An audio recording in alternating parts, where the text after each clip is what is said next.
On se retrouve ce soir pour continuer notre petite session d'écriture de livres ensemble. On a fait les 7 premiers chapitres du livre. Il nous reste le 8, le 9 et le 10, puisqu'on écrit ensemble un livre de 10 chapitres. Et le principe est très simple. On est en live sur TikTok, je vous pose des questions, vous répondez à ces questions, et ces réponses, je les insère dans ChatGPT. Et je demande à ChatGPT d'écrire un article, d'écrire un chapitre avec toutes vos réponses dedans. Ce qui mène à des choses vraiment mais saugrenues en termes d'histoire. D'ailleurs, vous pouvez retrouver l'entièreté des épisodes, donc les 7 premiers épisodes, puisque là on est au 8e, sur ma chaîne YouTube Kilemias ASMR, si vous voulez voir vraiment l'ensemble des épisodes. Voilà. Demain tu fais le jeu sur tablette? Oui, demain je peux faire le jeu sur tablette, tout à fait. Alors, du coup, je vais vous poser une question. Il faut noter la routine cheveux, t'as raison. Je vais noter la routine cheveux, bougez pas. Alors, crayon. Petit pingouin. Je prends le petit pingouin pour noter. Alors, en idée, hop. C'est vrai, je l'avais pas fait. Routine cheveux. Voilà. C'est bon, c'est noté. Merci beaucoup parce que j'avais déjà oublié. Si vous avez posé d'autres questions d'ailleurs, n'hésitez pas à me les reposer parce que c'est possible que je ne l'ai pas vu ou que je les ai oubliés. Comme je suis partie ranger tous mes petits trucs. Alors, je récupère les informations, les questions. J'avais tout noté dans mon petit carnet. Voilà, et bien les amis, maintenant ça va être à vous de jouer, puisque la question numéro 8 pour écrire ce livre, ce qui va permettre d'écrire le 8e chapitre de ce livre. La question 8 est: face à quel dilemme le héros devra-t-il trancher? Donc je rappelle que nous avons une héroïne qui est une jeune fille. Donc face à quel dilemme le héros devra-t-il trancher? Par exemple, il peut sauver quelqu'un, il peut choisir un camp, il peut décider d'abandonner ou de continuer. C'est à vous de décider. N'hésitez pas à me donner des idées d'écriture dans le chat. Et en fonction de vos réponses, on demandera à ChatGPT d'écrire la suite. Alors pour rappel, on avait quoi? On avait une jeune fille qui faisait des études et je me rappelle plus trop. Sa mère est décédée. Elle découvre qu'elle a un collier magique, mais elle sait pas trop ce que c'est. Elle fait des rencontres un peu saugrenues. Puis son père se remet en couple. Et il se met en couple avec le maire de la ville. Du coup, notre héroïne décide de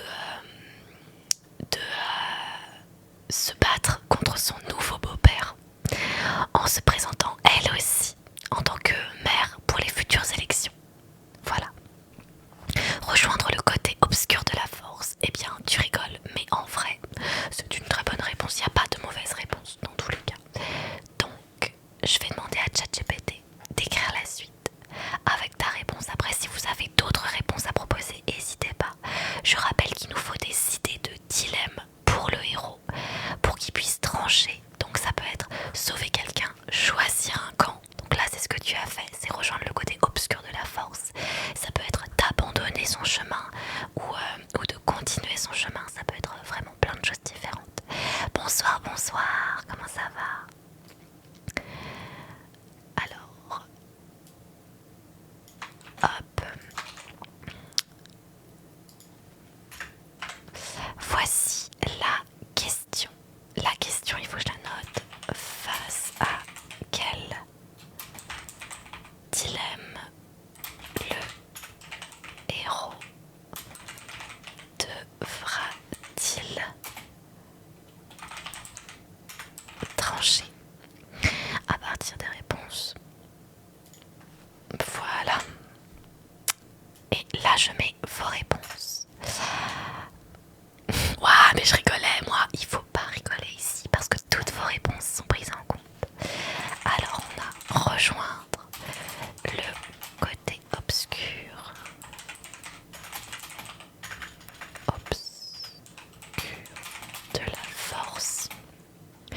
genre de héros? Alors pour le moment, notre héros, c'est une héroïne de 17 ans.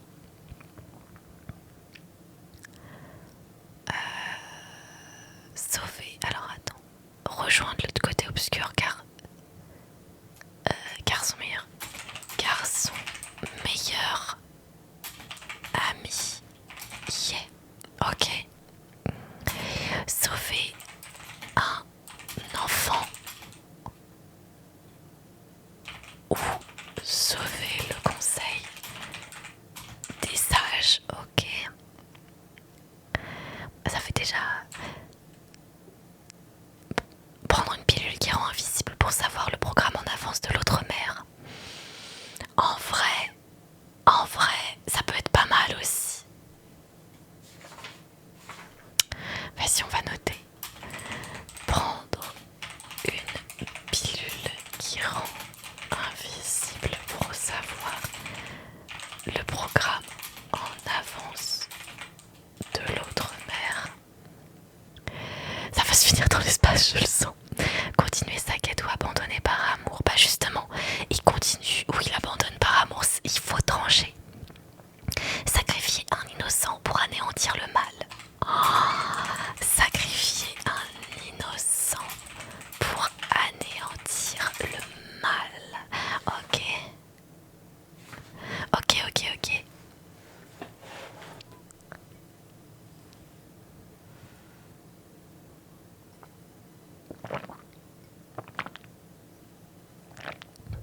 Alors, est-ce que vous êtes prêts déjà? Est-ce qu'on s'arrête là par exemple? On peut s'arrêter ici. Déclencher une émeute en... Ah, il n'y a pas la fin. Attends, j'attends que tu réécrives ce que tu voulais mettre. Parce que je sais pas ce que tu voulais balancer. En balançant du dubstep. Ok. J'adore comment c'est séparer.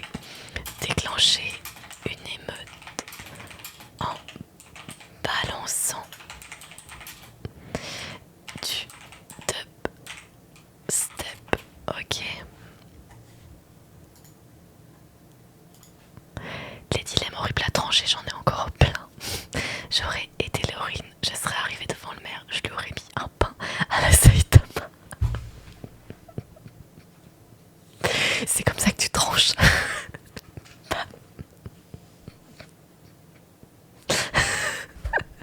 C'est très drôle. Bon écoutez, je pense que pour un chapitre 8 on est déjà pas mal. On va voir ce que va nous dire ChatGPT par rapport à cette écriture.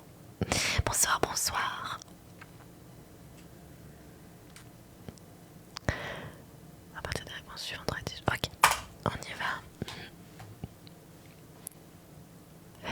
Il est super joli ton verre, il vient d'où? Il vient d'Action et c'est un verre à milkshake. Ok. Ok, c'est prêt. Pluie de goût ordinaire pour ceux qui ont la rêve. Ok. Eh bien... Bah c'est parti, je vous lis du coup le chapitre 8 qui a l'air de promettre. Chapitre 8. Le choix décisif. La révélation de son héritage avait tout bouleversé. Élise n'était plus seulement une adolescente perdue dans un combat politique. Elle était devenue la détentrice d'un pouvoir ancestral, l'héritière légitime de la ville, celle dont dépendait l'équilibre fragile entre les humains et les fées. Mais avec ce pouvoir venait le poids des décisions impossibles. Et désormais, tout convergeait vers un dilemme qui définirait le reste de son histoire.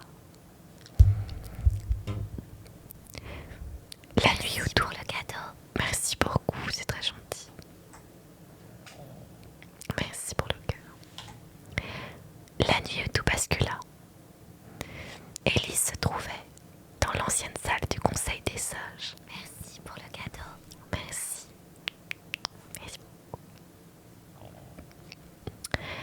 Les statues millénaires semblaient l'observer, comme si elle attendait de voir quel chemin elle prendrait. Liana, son frère caché et son chien l'accompagnaient, mais le silence pesait. C'est alors qu'une silhouette familière apparut dans l'ombre, enveloppée d'une aura sombre. Son meilleur ami. Merci pour le cadeau. Merci beaucoup. Merci pour le cadeau. Merci, c'est très gentil. Merci pour le cadeau. Merci. C'est alors qu'une silhouette familière apparut dans l'ombre, enveloppée d'une aura sombre. Son meilleur ami, mort, revenu, merci pour le voleur, transformé. Son cœur s'arrêta. Max, ses yeux n'étaient plus les mêmes. Il brûlait d'une lumière rouge, comme si la nuit elle-même l'habitait. Élise, tu n'imagines pas ce que j'ai découvert, murmura-t-il. Le maire n'est pas ton seul ennemi. Le monde est pourri jusqu'à la racine. Il faut le reconstruire, brutalement. Viens avec moi, rejoins-nous. Le côté obscur te veut, et il a besoin de toi. Elle sentit ses mains trembler. Pardon. Max avait été sa lumière, son repère. Le perdre avait déjà été un gouffre. Le revoir ainsi, corrompu, presque déshumanisé, ravivait une douleur ancienne. Je ne peux pas te suivre là-dedans, souffla-t-elle. Alors, tu me perdras encore une fois, répliqua-t-il. C'était le premier dilemme. Son cœur contre son devoir, l'amitié contre la justice. Mais Max n'était pas venu seul. Une explosion retentit sur la place de la forêt d'émeraude. Liana monta sur une chaise pour voir par la fenêtre. Élise regarde. Dehors, une scène tragique se déroulait. À gauche, un enfant pris au piège, sous un chariot, renversé, encerclé par les soldats envoyés par le maire. Il pleurait, appelant à l'aide. À droite, la maison du conseil, où les sages, derniers détenteurs de la mémoire du peuple, étaient encerclés par une troupe d'hybrides, mi-fées, mi-soldats. S'ils mouraient, tout savoir ancien disparaîtrait avec eux. Liana se tourna vers Élise. Tu ne peux sauver que l'un des deux. Les chemins se séparent. Les quelques minutes que tu as ne suffiront pas pour faire les deux. L'enfant ou les sages, la vie innocente ou la connaissance millénaire, le présent ou le futur. Elle sentit sa poitrine se serrer. Comment choisir? Alors qu'elle hésitait encore, Max s'approcha d'elle et déposa dans sa main un petit comprimé translucide. Tu veux connaître les plans du maire? Tu veux savoir ce qu'il fera avant même qu'il agisse? Avale-la. Elle te rendra invisible pendant 1 heure. Tu pourras l'espionner. Tu sauras tout. Et avec ce savoir, tu pourras renverser la balance. Élise fixait la pilule, fascinée et terrifiée. Devenir invisible lui permettrait peut-être de sauver tout le monde ou de tout perdre, car on disait que cette pilule avait un effet secondaire. Elle rendait l'âme moins visible aussi. À force de disparaître aux yeux des autres, on pouvait finir par disparaître de soi-même.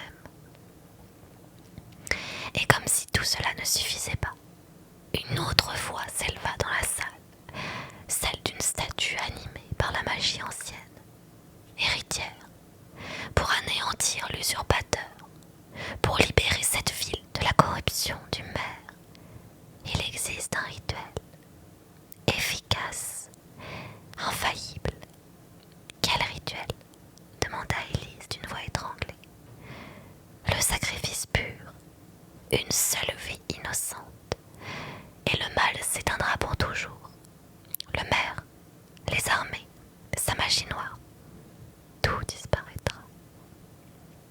Luna secoua la tête.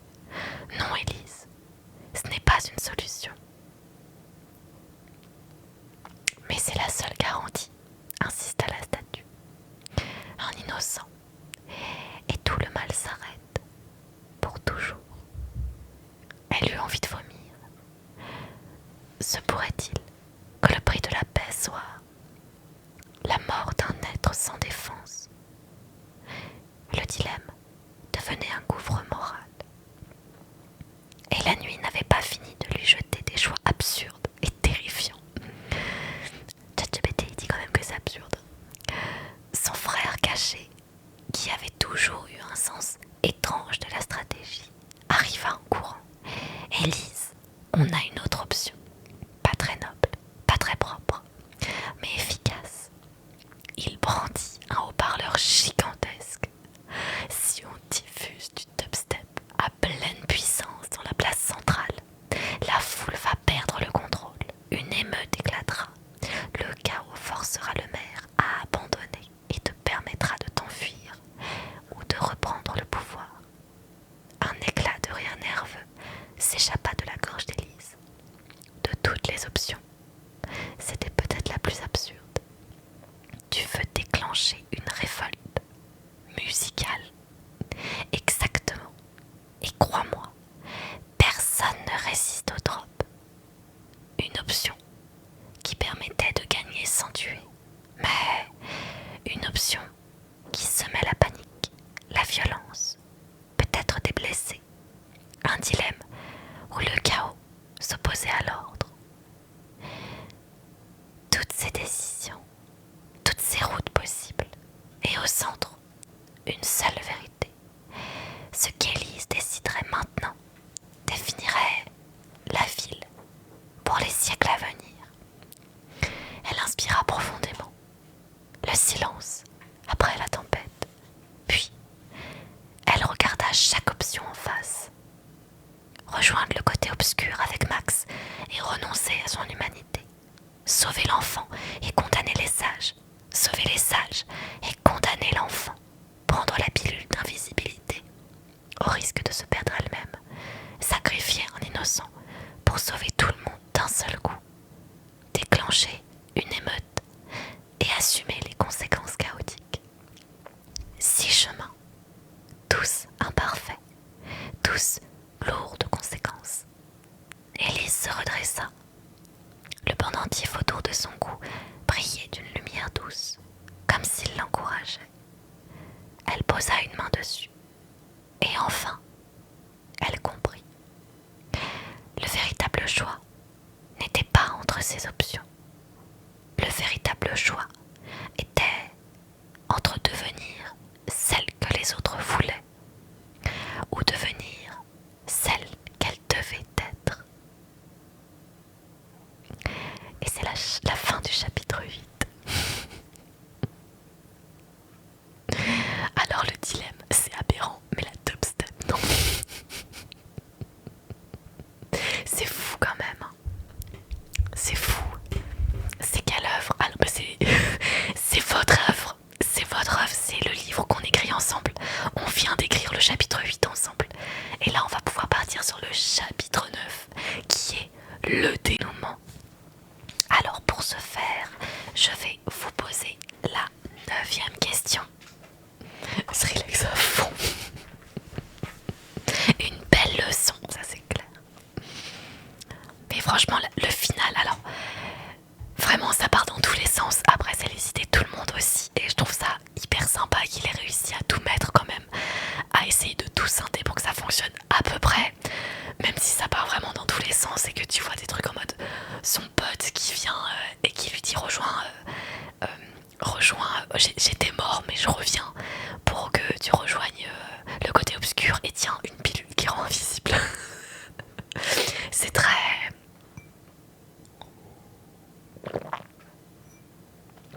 Et bah tu vois, ça tombe très bien puisque maintenant que tu es là, tu vas pouvoir participer à l'écriture du prochain chapitre. Et pour ce faire, je vais vous poser la question et vous allez pouvoir répondre à cette question. Et votre réponse sera insérée dans le ChatGPT pour écrire la suite. La question est: comment se termine la grande quête? Est-ce que c'est une victoire, un sacrifice, une paix retrouvée, un nouveau départ? C'est à vous de dire qu'est-ce qui va se passer. Hop, moi je l'écris.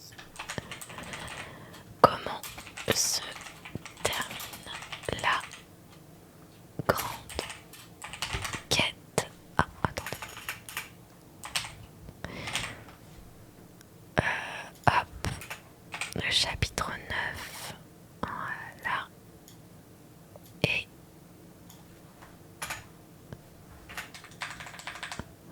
Et là, je récupère vos réponses. En plus, je suis auteur, donc ça devrait être simple. Comme quoi, victoire et nouveau départ pour la ville. Ok, alors. Victoire et nouveau départ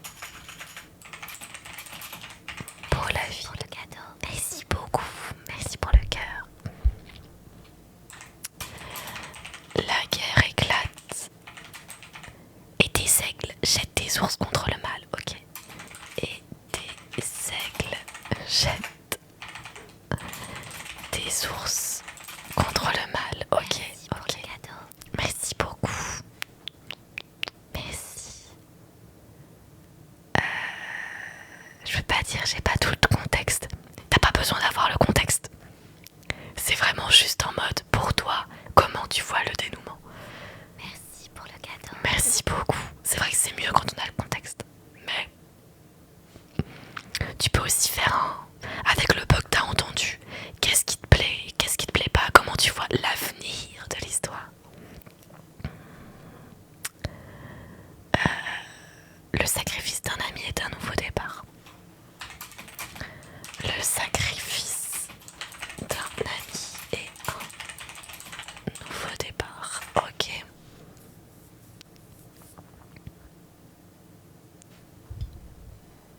La guerre éclate et les exagémies. Sur webnovel.com, c'est la chroma. Et d'ailleurs, j'ai pas trouvé la chroma. Je l'ai cherché l'autre jour, je voulais le lire. Et j'ai pas trouvé. J'ai tapé la chroma, le web novel, et il me le trouve pas. Je sais pas comment faire.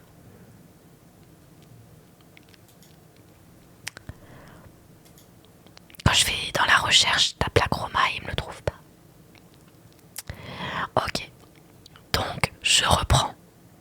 Le chapitre 9 à la question de comment se termine la grande quête. La réponse est victoire et nouveau départ pour la ville. La guerre éclate et des aigles jettent des ours contre le mal. Le sacrifice d'un ami et un nouveau départ. Ah. Le maire se transforme. Le maire se transforme en bonhomme CTLM géant.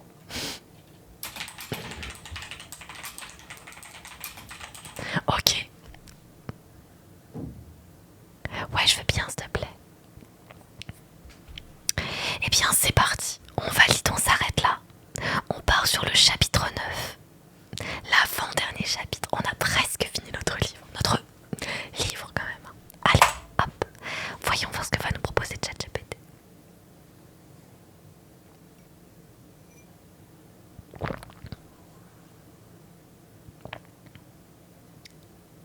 Ok. La pluie. Encore.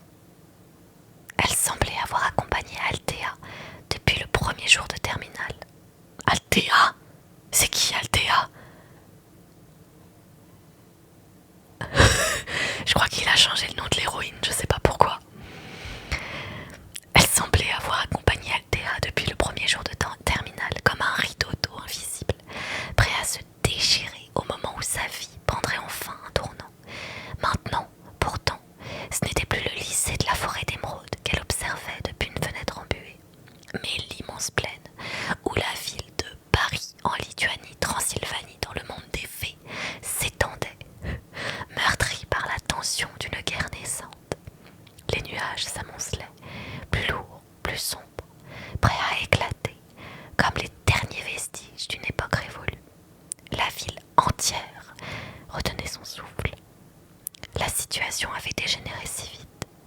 À peine avait-elle découvert qu'elle était l'héritière légitime de la ville, un titre qui, d'après Santa Lucia, c'est qui Santa Lucia, revenait à celle portant les cicatrices en forme d'éclair. Il nous sort des noms, mais vraiment je suis perdue. Que tout avait implosé. Les partisans du maire, furieux, avaient refusé de reconnaître son droit. La révélation du secret du maire, ce pacte obscur scellé pour manipuler les habitants grâce à la magie de la forêt, avait provoqué un chaos incontrôlable. Sa chute avait été rapide, brutale, mais pas assez pour l'abattre totalement. Le maire avait disparu quelques jours, puis était revenu changé, très changé, d'une façon que personne n'aurait pu imaginer. Althea entendait encore le cri paniqué de Kiroa. Je sais pas qui est Kiroa.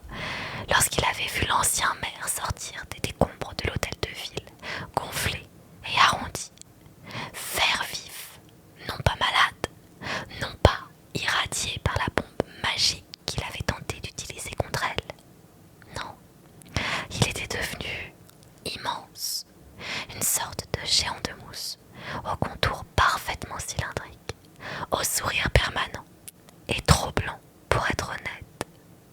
Un bonhomme cétélème géant. Personne n'aurait cru que ce serait ainsi que la guerre commencerait. Tu m'étonnes. On ne pourra jamais le stopper comme ça, dit Santa Lucia à voix basse. Je ne sais pas qui est Santa Lucia. Les yeux rivés sur la silhouette verte qui écrasait les arbres à chaque pas. Mais si intervient Gros le chien. Étonnamment calme, le chien parle. Je me rappelais pas que le chien parle. Il est juste très gonflable. Gonflable, reprit Althea. Althea qui est du coup notre héroïne. Bah, c'est de la mousse polyéthylène enchantée, expliqua le petit prince. Mais c'est qui lui? En tenant sa rose qui tremblait de peur. Mais quoi? Mais pourquoi il y a le petit prince? Ça se perce, ça se dégonfle, mais l'énergie magique dedans est instable. Si ça explose, ça pourrait détruire la moitié de la ville. On doit trouver un moyen de faire sortir cette énergie sans le blesser, dit Touma, le varan, d'un ton philosophe. Mais comment ça? Mais il s'est passé quoi dans les chapitres précédents? C'est qui Touma, le varan? Je me rappelle pas qu'il y avait tous ces personnages. Je me souviens pas de tous ces personnages. Donc Titouma, le varan d'un ton philosophe, ou en le blessant juste un peu, proposa le nain de jardin qui mangeait du savon, la bouche pleine de bulles. Ah si, je me souviens de lui. Je me souviens du nain de jardin. Pas question de blesser qui que ce soit, coupa Althea fermement. Même lui. Elle n'aurait jamais imaginé être celle qui prononcerait ce genre de phrase. Il y a encore quelques semaines, elle aurait fui rien qu'à l'idée de devoir parler devant 5 personnes. Et maintenant, elle avait une armée d'alliés déjantés, magiques, inattendus. Elle n'était plus la fille qui gardait la tête baissée dans son lycée perdu, au cœur d'une forêt mystique. Elle était la future dirigeante. Peut-être. Mais pour qu'il y ait un futur, il fallait d'abord empêcher la guerre d'éclater. Et les choses s'aggravaient. Déjà au loin, les titans réveillés par le maire en panique, ou par sa transformation, s'agitaient. Des silhouettes massives déchiraient la brume, comme des montagnes vivantes. Il n'avait pas attaqué, pas encore. Mais il avançait, lentement, dangereusement, imprévisible. La ville entière tremblait. Althea resserra sa prise sur son saxophone. Ce n'était plus seulement un instrument. Santa Lucia lui avait révélé qu'il contenait une magie ancienne, capable d'apaiser, d'influencer ou d'harmoniser les énergies. Un artefact perdu que seuls les héritiers légitimes pouvaient activer. Activation du saxophone.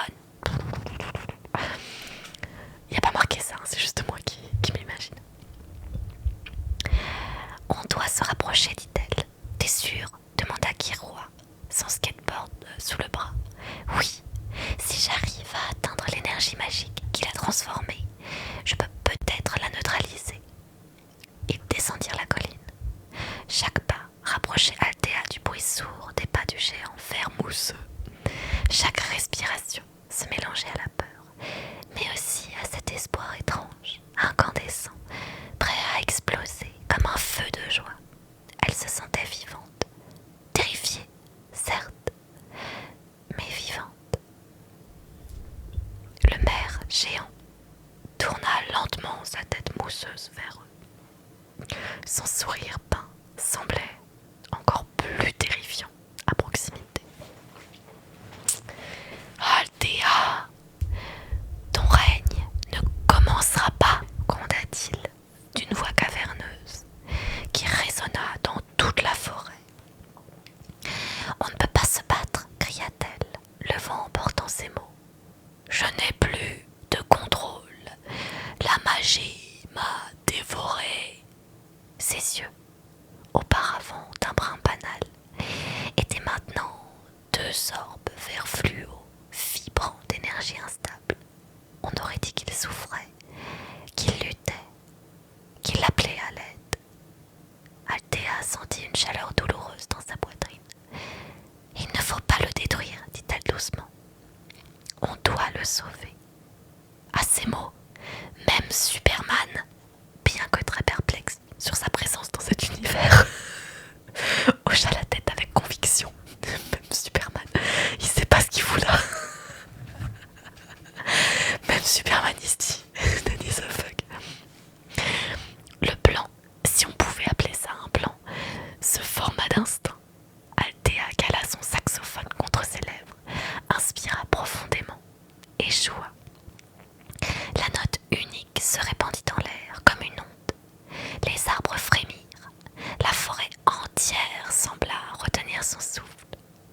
Même les titans s'immobilisèrent, la tête inclinée. La magie vibra, douce, pure, lumineuse. Le maire géant poussa un cri rauque, oscillant entre douleur et soulagement. Son corps devint translucide par endroits, révélant en son centre une masse d'énergie tourbillonnante, un noyau instable. Ça marche, cria Mario en sautillant de joie. Continue, ajouta la grenouille mexicaine hypnotique qui ondulait légèrement au rythme de la musique. Althea continua à jouer. Elle sentit la magie du saxophone couler dans ses veines, circuler dans tout son corps, traverser ses cicatrices en forme d'éclair, comme si elles étaient les cicatrices, comme si elles étaient des conduits naturels pour cette lumière ancienne. Tout vibrait, tout s'illuminait. Le maire géant se pencha en avant, ses immenses bras tombant mollement. De la mousse se détachait, comme de la neige verte. Le cœur d'énergie commença à se contracter, se calmer, se dissoudre. Puis, une explosion silencieuse, un souffle de lumière, une pluie de particules vertes qui retombèrent comme une neige douce. Et le maire, redevenu humain, s'effondra au sol, inconscient mais vivant. Les titans s'inclinèrent, puis se dissipèrent comme de la vapeur. La guerre venait de s'éteindre, avant même d'avoir commencé. Un silence profond tomba sur la ville. Les nuages se dispersèrent lentement, laissant filtrer un rayon de soleil clair, presque doré. La forêt d'émeraude scintillait. Tout semblait neuf, lavé du chaos passé. Tu l'as fait, dit Santa Lucia, en posant une main légère sur son épaule. On l'a fait, corrigea Althea, en souriant timidement. Son frère caché, désormais officiellement reconnu par la magie, se plaça à ses côtés, une fierté non dite dans les yeux. Gros, remua la queue. Le petit prince leva sa rose vers le soleil. Même le clavier vivant joua une petite mélodie triomphante.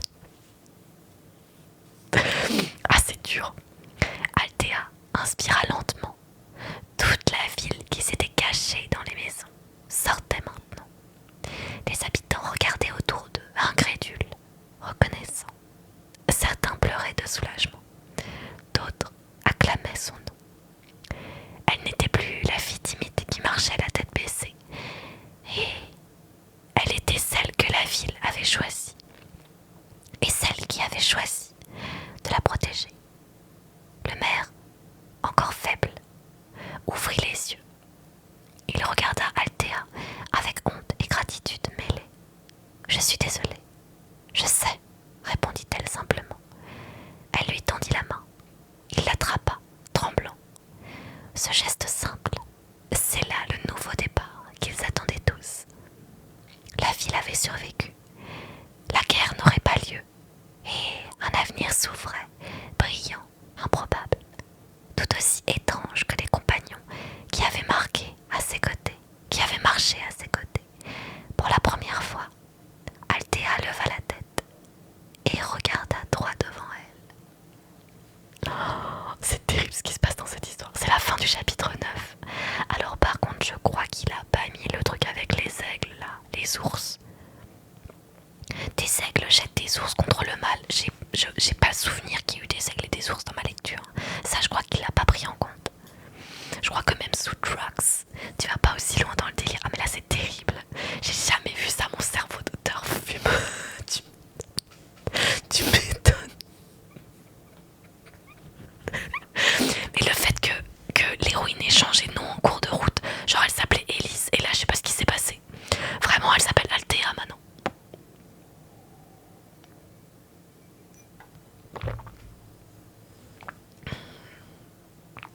Alors, est-ce que vous voulez partir sur le dernier chapitre? Ils sont longs les chapitres, je trouve. Ce n'est que mon avis. Ça fait environ 1500 mots, je crois. Parce que je voulais faire quand même des trucs un peu longs, histoire de voir où peut nous emmener ChatGPT s'il y avait justement beaucoup de choix, beaucoup de propositions qui étaient données. Ça donnerait une migraine, un doliprane cette affaire. Tu pourrais aller check si le lien marche toujours. Le lien, j'ai pas vu de lien. Tu l'as mis où le lien?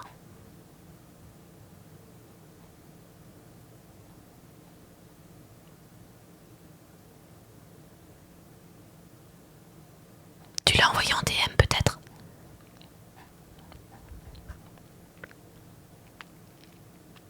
Tu l'as pas envoyé dans le chat, tu l'as envoyé en DM.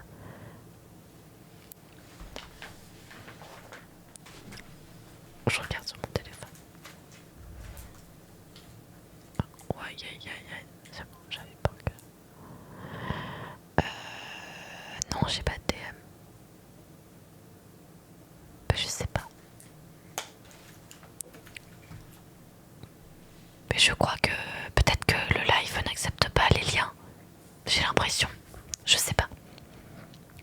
J'avoue, j'en envoie jamais.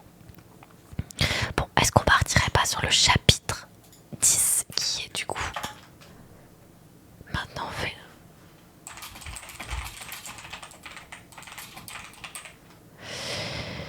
Je vous donne la question pour le chapitre 10. Alors la question du chapitre 10 est: que devient le héros après son aventure? Retour chez lui, nouvelle mission, transformation intérieure. Allez-y. N'hésitez pas à proposer. Que devient le héros après son aventure? Je le redis, c'est le 10e et dernier chapitre du livre. Donc allez-y, faites des propositions, c'est votre moment. Hop. Je t'ai envoyé en DM. Ok. Attends, est-ce que j'ai reçu un DM? Je n'ai pas de DM.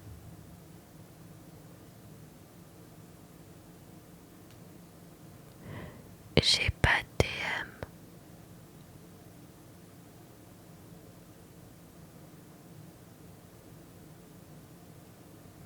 Je vois pas de DM. Ou alors ils sont cachés. Pendant que vous faites vos propositions. Alors, nouvelle mission qui consiste à chercher l'anneau maudit.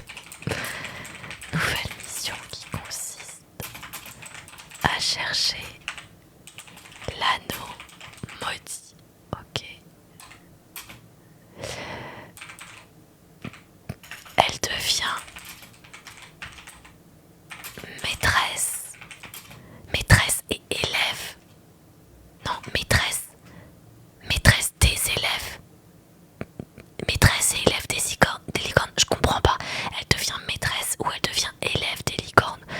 Tu peux préciser ta phrase.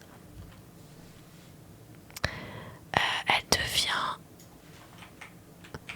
tenancière d'un bain turc hammam. Peut-être dans les demandes de DM, j'ai pas. Je regarderai après du coup. Mais là j'ai pas vu de demande de DM.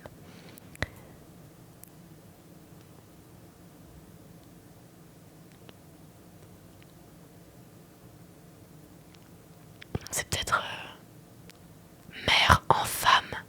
Et donc, ah, mairesse. Oh, j'ai lu maîtresse parce que je suis dyslexique. Excusez-moi. C'est moi, elle devient mairesse. Ok, elle devient mairesse et élève des licornes. Ok.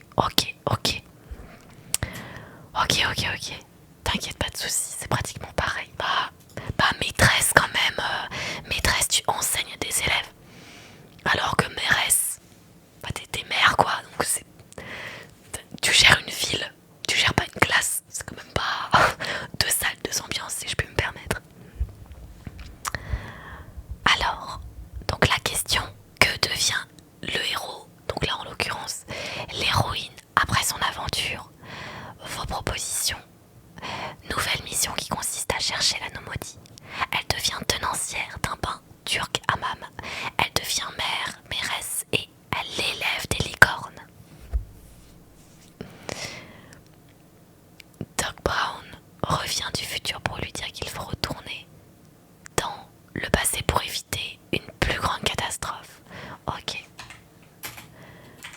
Doc Brown revient du futur pour lui dire qu'il faut retourner dans le passé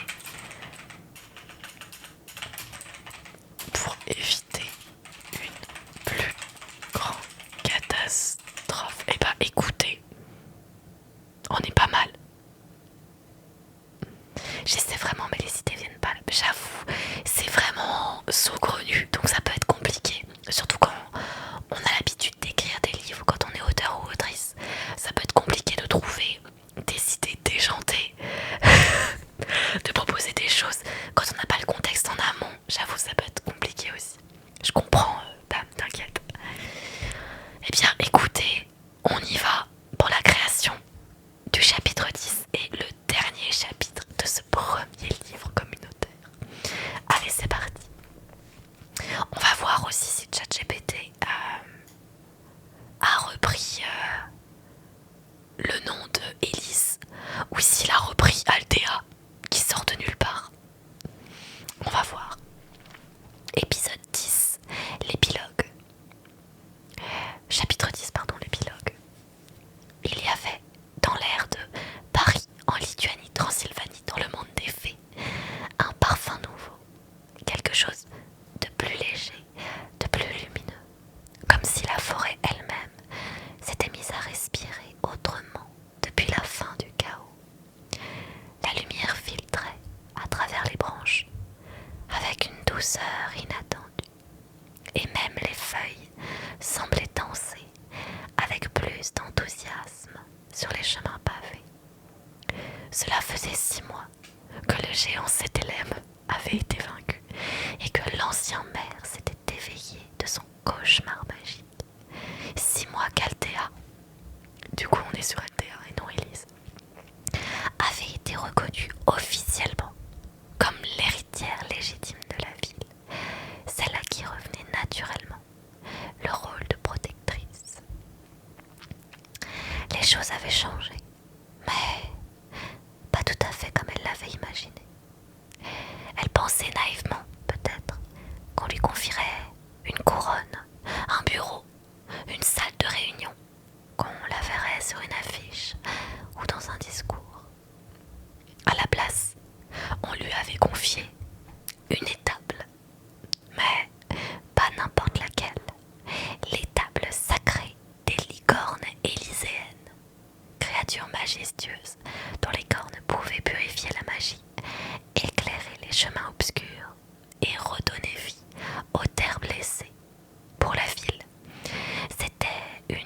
immense responsabilité.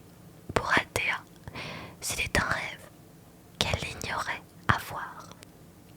Les licornes l'adoraient, peut-être parce qu'elle était la seule à ne pas essayer de les brosser dans le mauvais sens, ou peut-être parce qu'elle leur parlait doucement en jouant du saxophone, ou peut-être, comme l'avait dit Santa Lucia, parce que les créatures enchantées reconnaissaient ceux qui avaient souffert et choisi de guérir plutôt que d'obscurcir leur cœur. Et on entend encore cette carafe du voisin qui se remplit vraiment un seau d'eau, je sais pas. Quoi qu'il en soit, Althea était devenue mère éleveuse de licornes, une combinaison unique dans l'histoire politique de la ville, selon les archives poussiéreuses et pleines de champignons. Son quotidien était très différent de celui de son ancienne vie, tu m'étonnes. Chaque matin, elle se levait en grimaçant, parfois encore timide, parfois encore bordélique, les cheveux ébouriffés, les bijoux entortillés, et une licorne lui léchant la joue pour la réveiller, parce qu'elle avait oublié de donner le foin magique la veille. Elle attrapait ses talons, qu'elle perdait une fois sur deux dans la boue mystique du pré. En fait, il rajoute mystique à chaque mot. Descendait dans les étables et saluait son troupeau. Lumina, étoile de bergamote, Mistral et surtout Kerberos, la licorne noire aux reflets violets qu'il avait choisie comme partenaire privilégié. Elle avait aussi rénové, à la surprise de tous, un vieux bâtiment délabré situé près des sources chaudes de la forêt. Elle en avait fait un hammam turc enchanté, ouvert à tous les habitants. Elle l'avait baptisé le nuage d'écume émeraude, un endroit où les bulles servaient parfois à lire l'avenir, où les vapeurs avaient des parfums impossibles, nectar de lune, sucre de forêt, rosée de licorne, et où les habitants venaient se détendre après les événements traumatisants vécus dernièrement. Althea en était devenue la tenancière officielle et tout le monde l'adorait. Elle souriait plus souvent maintenant. Elle parlait un peu plus facilement. Elle marchait encore parfois la tête baissée. Mais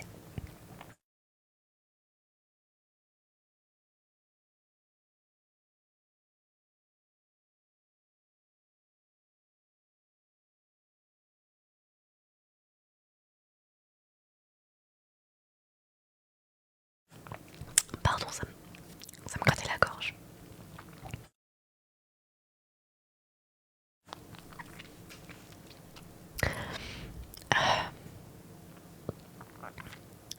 Elle marchait encore parfois la tête baissée, mais seulement quand elle se mettait à rougir parce qu'on la complimentait.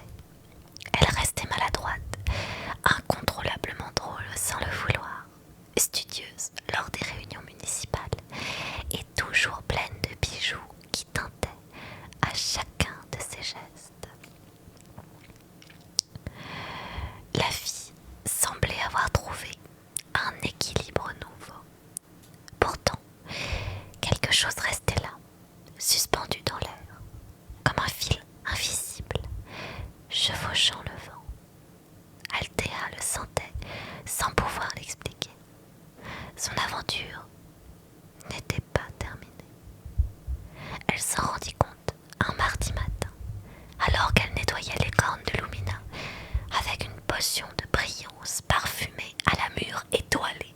C'est vachement précis quand même. Le sol se mit soudain à vibrer sous ses pieds. Une vibration familière, une vibration catastrophiquement reconnaissable. Oh non, marmonna-t-elle, ça recommence. Un éclair bleu et blanc jaillit dans la clairière. Les licornes se cabrèrent. Gros, grogna. Santa Lucia accourut. Le petit prince tomba d'une branche. Puis, un véhicule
une seule minuscule erreur d'un de tes ancêtres. Lequel? Demanda-t-elle. Doc Brown prit une grande inspiration. Celui qui a caché l'anneau maudit des forêts jumelles. Un silence de niveau légendaire s'abattit. Il y a vraiment marqué ça. Un silence de niveau légendaire s'abattit. La grenouille mexicaine hypnotique sauta sur place. Le nain de jardin hoqueta. Le petit prince lâcha sa rose. Mario fit un Mamma mia d'une intensité dramatique rare. Superman leva un sourcil perplexe. L'anneau maudit, répéta Aldea, les yeux plissés. Oui, l'artefact le plus dangereux jamais créé. Celui qui peut remodeler les mondes. Et selon les archives du futur, tu es la seule capable de le retrouver. Elle resta un instant immobile, puis elle soupira profondément. Donc, si je résume ma vie, je suis une étudiante timide, devenue musicienne magicienne. J'ai battu un maire transformé en géant CTLM. Je suis maintenant mère éleveuse de licornes. Je tiens un hammam enchanté. Et maintenant, je dois voyager dans le temps pour empêcher la destruction du futur. Exactement, s'exclama Doc Brown, ravi qu'elle comprenne si vite. Aldea posa ses mains sur ses hanches, ses multiples bracelets tintant doucement. Elle regarda ses licornes, elle regarda ses amis, elle regarda la ville qu'elle aimait et qu'elle protégeait malgré ses peurs, ses maladresses et son cœur fragile qui pleurait trop vite. Et elle sourit, un sourire déterminé. Très bien, dit-elle. On part quand? Immédiatement, cria Doc Brown en bondissant. Est-ce que je peux emmener Kerberos? Une licorne dans la DeLorean? Impossible. Kerberos s'approcha, posa une feuille sur le pare-choc, et celui-ci se transforma instantanément en métal enchanté. Doc Brown écarquilla les yeux. Bon, d'accord. J'ai pas compris, c'est enchanté, mais dans quel sens? Ça fait quoi? Aldea enfila ses talons, attrapa son saxophone, embrassa Santa Lucia sur la joue, caressa Gros, serra le petit prince contre elle et monta dans la DeLorean. Oh, elle n'a absolument pas, je sais pas, fait la bise à son père, à son frère qui est revenu, son frère caché. Enfin, il y a plein de trucs, elle les a oubliés quoi. Kerberos prit place derrière, sa corne vibrant d'énergie mystique. La voiture claqua ses portes. Attachez vos ceintures, hurla Doc Brown. J'ai peur, déclara Aldea. Moi aussi, répliqua Doc. La DeLorean s'illumina. Les licornes hennirent. Le temps sembla se courber autour d'eux. Puis, un éclair fracassa la clairière et le véhicule disparut. La forêt resta silencieuse un moment. Santa Lucia inspira profondément. Elle va revenir, dit-elle avec certitude. Oui, dit le petit prince. Elle revient toujours. Et puis, ajouta Gros, qui va s'occuper du hammam pendant son absence. On va assurer, décréta Kiroa en se tournant vers les autres. Mais avec des chaussures propres, précisa la grenouille mexicaine. Et sans savon, grogna le nain de jardin. Tous hochèrent la tête. La vie continuait, même quand le temps disparaissait. Quant à Aldea, au moment où la DeLorean se matérialisa dans une époque qu'elle ne connaissait pas encore, elle sentit son cœur battre plus vite. Pas de peur cette fois, mais d'excitation. Sa nouvelle mission commençait, et elle savait au fond d'elle-même qu'elle n'était qu'au tout début d'un destin encore plus grand.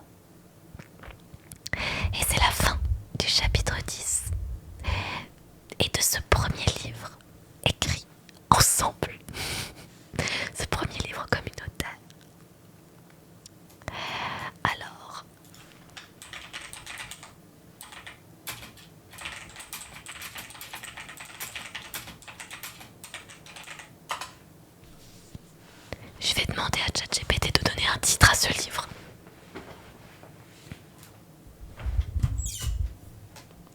Oh là là. Alors c'est très drôle parce que du coup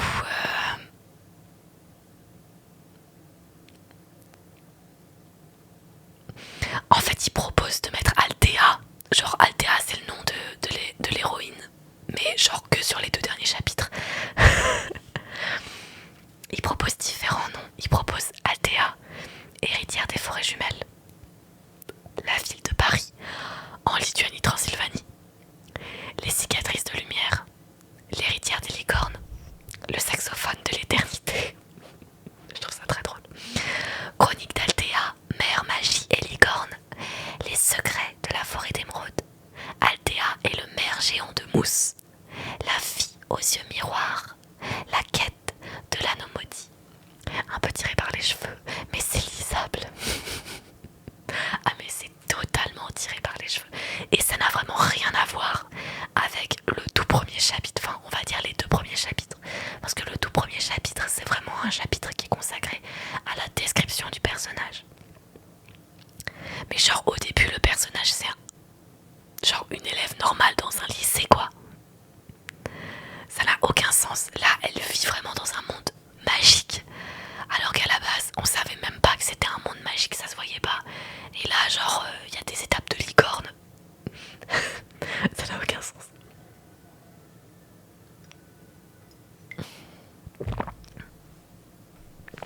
Bon, en tout cas, j'espère que ce petit jeu vous aura plu. Ce petit jeu d'écriture ensemble. J'espère que ça vous aura amusé. Dites-moi si vous voulez une autre session. Si vous voulez peut-être qu'on commence un autre livre ensemble. D'écrire, je veux dire. Si vous voulez écrire un autre livre ensemble, n'hésitez pas à me le dire. On pourrait faire d'autres sessions comme ça, d'autres rendez-vous sur TikTok où vos réponses définiraient le livre en question. C'est drôle, j'adore, ça me fait plaisir. J'aime beaucoup. J'aime beaucoup quand vous aimez beaucoup. Pour rappel, vous pouvez retrouver toutes les rediffusions des lives TikTok sur ma chaîne YouTube Kilimias ASMR. Vous avez donc l'intégralité des épisodes du chapitre 1 au chapitre 10 qui est aujourd'hui. Et vous avez aussi la version écrite de l'histoire qui est disponible sur Wattpad. J'ai fait un Wattpad pour pouvoir vous le mettre en version écrite si vous voulez juste voir par vous-même ce qu'il y a d'écrit. Comme ça, vous pourrez le voir. Et c'est directement dans les liens de la description YouTube. Si vous êtes sur YouTube, vous regardez dans la description, vous avez le lien direct de Wattpad. Voilà. Comme ça, vous avez toutes les infos. Vous avez le lien de l'histoire et tout. Vous avez absolument tout. Par contre, j'aime trop l'intonation. Je crois seulement de ta voix. Merci beaucoup, c'est très gentil. Oui, ça serait trop bien. Ok,